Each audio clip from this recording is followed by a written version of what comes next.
St. Matthew, Apostle and Evangelist. St. Matthew, also known as Levi, identifies himself as a former tax collector, one who was therefore considered unclean, a public sinner, outcast from the Jews.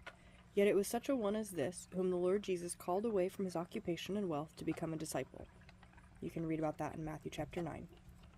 Not only did Matthew become a disciple of Jesus, he was also called and sent as one of the Lord's 12 apostles. Read about that in Matthew chapter 10.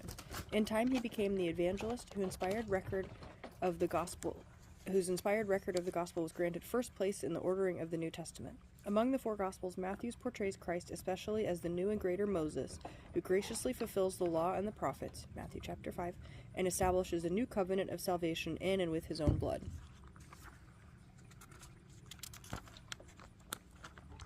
Matthew's Gospel is also well known and beloved for its record of the visit of the Magi, for the Sermon on the Mount, including the Beatitudes and the Our Father, and for the institution of holy baptism and the most explicit revelation of the Holy Trinity.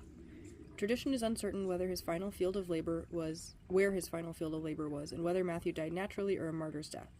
In celebrating this festival day, we therefore give thanks to God that he has mightily governed and protected his holy church through this man who was called and sent by Christ to serve the sheep of his pastures with the holy gospel.